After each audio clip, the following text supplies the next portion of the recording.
So we're here at Body Language with Israel. We're going to get some background information on him and just get an idea of what his gym's all about. All right, so what I'm doing here, I'm doing a little chest work while they're asking me questions.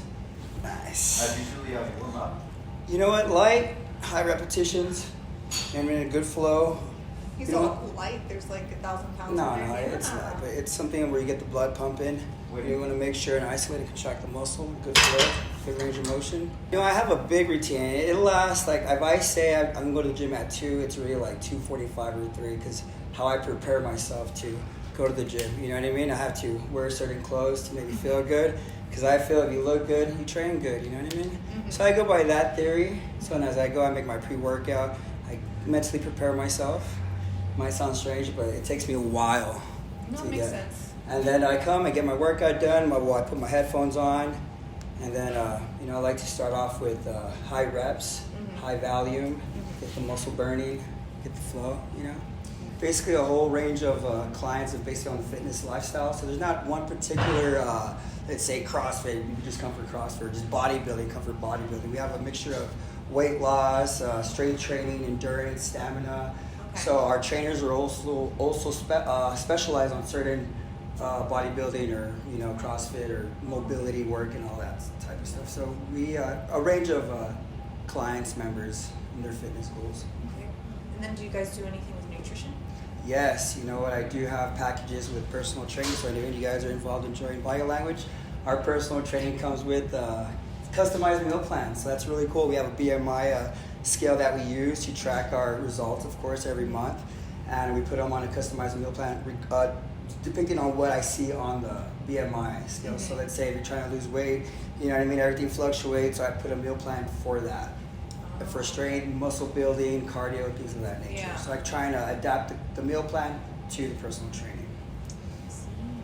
And how long have you guys been here for? Because I'm unfamiliar We've with the gym. been here January 4th of 2021. So about close to going to be 3 years.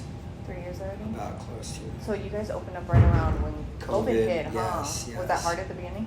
You know what? I caught that kind of late. So people were already not wearing their masks and things of that nature. Okay. So it wasn't too much of a hit. It was more that people wanted to get back to. It was good for me because a lot of people want to get back into the workouts and things like that from being deprived for so long.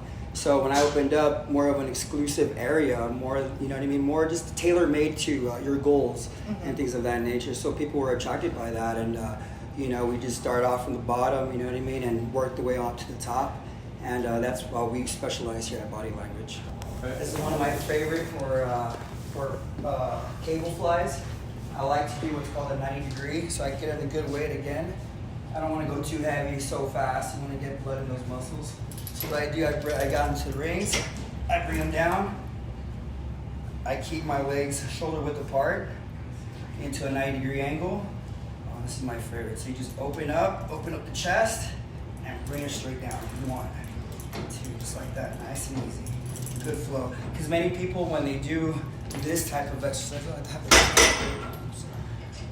when people do this exercise, they tend to use a lot of their body weight. You know what I mean? So like what I do is I keep myself stable where I'm not using my back or my body for my chest contraction. And that would be a pro tip 101. I haven't done it that way. Yeah. It's a great exercise to get the isolation and contract the muscles. But it's a good way to get the blood pumping in your pec. And again, it's a good exercise to start off. I like to start off with either a pec deck or a cable fly, just to get the blood inside that muscle before I move into my compound exercises, which are the presses, the benches, the dumbbell presses, and things of that nature. So again, first, I recommend you guys get the blood in there and pump. Does that sound good? I wanted people to feel how I felt, working out. I like that going to an environment and being, not catered to, but like, the service, you know what I mean? Going into an establishment where you feel welcome, you don't feel scared, especially at a gym. Mm-hmm. Most people that go to big gyms are intimidated by other people, they look better, or they're very aesthetic, or they look, whatever the case is. Here, I feel like we're all a family, You know what I mean? I see people that come into the gym sad, but then I give them like 3 months of training with them, talking to them, you know, getting into their minds and seeing where they come from. 3 months from now, they're just, hey, saying hi to everybody. And I like seeing that within my gym. And that's why having an exclusive small gym, you see the nature of the body, of the people, the personalities. You become one, you know what I mean? So we're one big family here. That's what I like. I can come in and shake hands with everybody, you know what I mean? Introduce new clients to new members and things of that nature. Yeah. So that's what separates. I'm just speaking for myself, obviously, but I think that's what separates small, tight gyms to more upscale, big, or however scale it is. Corporate, a big box gym, exactly. So that's what I'm trying to create here at Body Language, trying to create an environment, an experience for my clients and members. Wow. You guys get that? True story. I went into personal training in 2015, right after I competed here in El Paso. I went to some gym called UU, a very good gym. This is where I first started out, and I gained a lot of knowledge from that, you know, and I met Walter there. Man, he was actually one of the first guys I actually connected with, because I was originally from the east side of El Paso. So I moved to the west side, you know, not too long ago, maybe, 2016, 15 is when I moved to the west side. So when I met Walter, you know what I mean, like, you know, he opened himself up and he let me know about the run, the deals at personal training, how to be a successful trainer. Taught me how to close clients, how to get clients. He even offered some of his clients to me, and that's very cool. Where a person would just offer you, hey, you know, I'm really starting up, but here you can have this client. You know, I could talk to my client and see if it's okay. And then, sure enough, I was treating like maybe a few of his clients that he passed them down to me to start me up. And I value that, and I always respected Walter for being very upfront. You know, said it how he was, and he never, you know. And this fitness could be very grimy, very, you know, a lot of hatred towards people, this and this, and again, because you're dealing with the physical body. So again, I feel like that causes a lot of envy, pride, and whatever have you. But going to an establishment where everyone was cool, like all the trainers I used to train with, you know, we kind of build a nice little clique here, you know. So when we made the transition of moving to gyms and gyms, Walter we always made the transition together. He always thought about me. So I really admired that about Walter Krupa, and how my involvement with the fitness world today, you know, goes to Walter. You know, a big part of it goes to Walter, because if, you know, I didn't have no direction, no guide, because I never personal trained before in my life. You know what I mean? And having that advice from him really meant a lot to me. Bodybuilding came into action where, you know, I competed, I won, and then now I was working dialysis and juggling personal training at the same time, and trying to get myself into nursing school. But I made the biggest decision of my life, because if I didn't make this decision, I would have, I don't know, I'm not saying I would be a nurse, because nurses are a really good profession, and, you know, but I made the switch from risking all that to maybe something might not even working out in my life. You know, I have 2 daughters, I have a family, you know, I got to support myself and my daughters. So it was a very difficult transition, either stay into dialysis and still continue my education in nursing, which I still want to do, either, you know, but, or do personal training where clients can come and go, members can come in, so it was very risky. So when I first got into personal training, and that's why I got involved in fitness, and thank God it's been a blessing since, and I made a career out of it, and I created a gym out of it, and I got my IFBB pro bodybuilding professional card out of that, you know, so it worked out for me. So bodybuilding, fitness, training, and where I'm at now, you know what I mean, it's I guess you could say it paid off, but I'm still working hard to progress.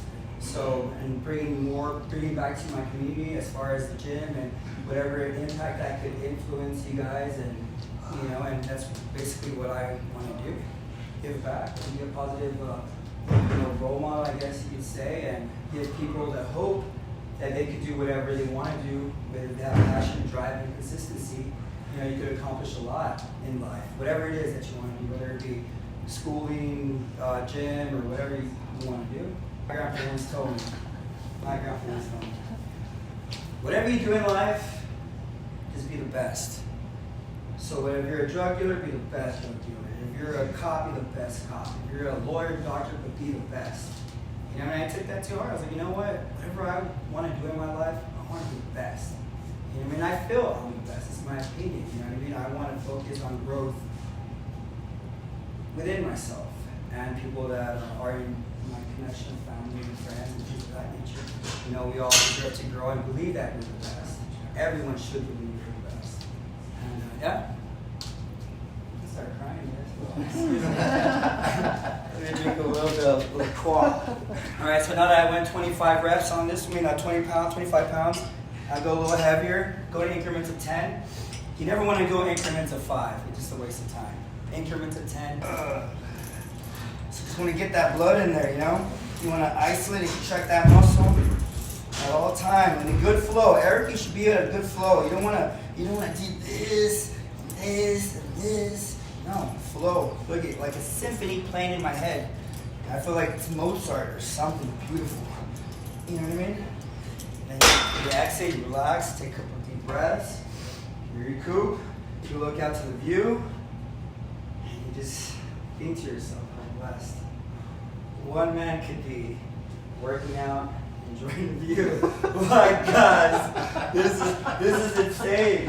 I feel like I'm in a resort. Seriously, I come work out early in the morning or late at night.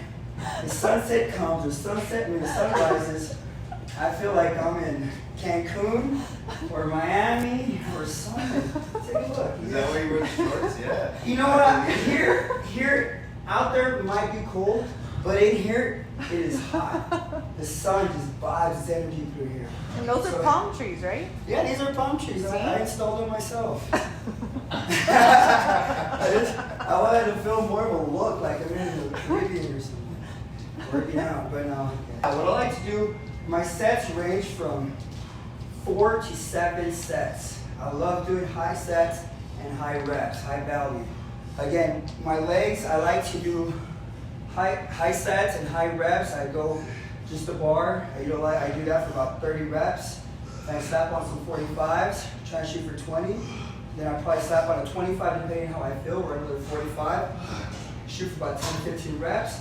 The most I go on squats will probably be 3 plates on each side. Just because, you know what I mean, you don't really need all that big weight. You really don't. Just as long as the form, the flow, the technique is proper, you make massive gains.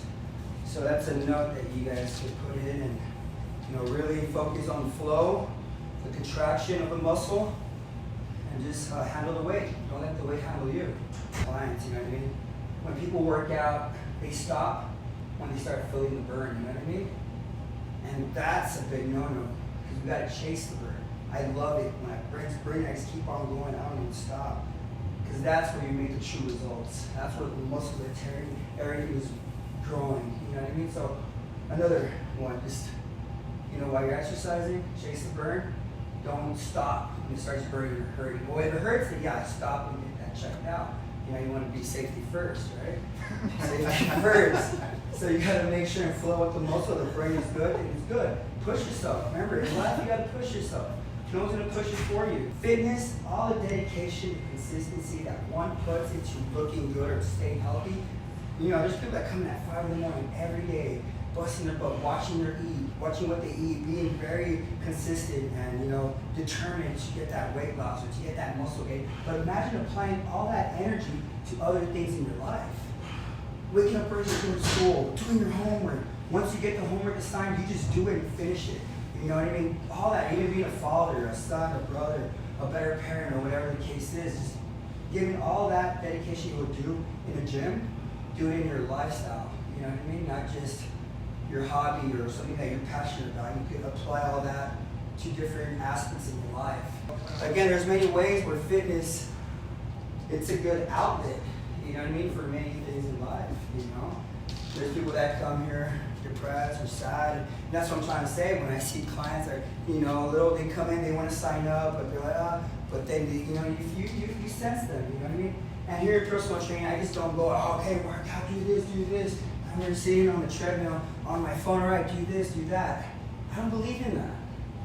Why are you doing that, you know what I mean? Because again, there's this video that I saw where a trainer in Mexico was spotting some lady with 5 plates, or I don't know, some ridiculous amount, and her daughter was running around, and there was a bench right under her, so when she made the squat, she slipped, and the bar just basically decapitated her. But obviously decapitated, you see all that weight, and she was dead on the spot.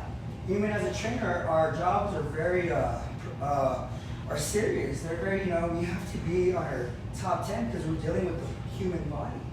You know what I mean? How would you feel if I have a client on the leg press and, you know what I mean, and for my lousiness of training, you know, so I believe here, like what we really on here at Bodyline is making sure the form is proper before we do any of these machines. You know, tell me more information on what your goals are, because it could be very discouraging for someone that wants a personal trainer, and then the first time she trains with a trainer, she gets hurt, and her life could change for the better, because maybe she was very passionate to change and do all this stuff, but she had a bad trainer, and then whatever the kid, whatever, and she got hurt. So she's really unmotivated now. She's hurt. She cannot work out. So you know, we have a pretty serious role as trainers, not just changing the physical body, but mentally, spiritually, emotionally. You know, so it's very important for trainers to be on their tip top and boom, boom, boom, check everything out. Because if not, then, you know what I mean. Your trainer, your client doesn't get results, and she ends up getting hurt, and you know it's horrible. See, this is the quarter an hour tower. But hopefully in a few years, it'll be the body language tower. Just kidding. No, that would be cool though, the body language tower. But no, yes, I do plan to expand, God willing. I don't want to say anything just yet because I don't like to, you know, promote or anything like that right now at the moment until I finally have it. But yes, an expansion is in the works. So God willing, everything will pull through, and I can make we can make an environment for El Paso for fitness and lifestyle, and hopefully do more work with body movement. I do apologize. And But Stacy. that was and Stacy, sorry. But this is a really cool thing that they're doing, and I'm so involved. And I want to be involved, and if you need me to help or in any way I can, I'll be welcome to take Body Movement Inc. to the next level. See, we're on second floor, and then, but as a hint.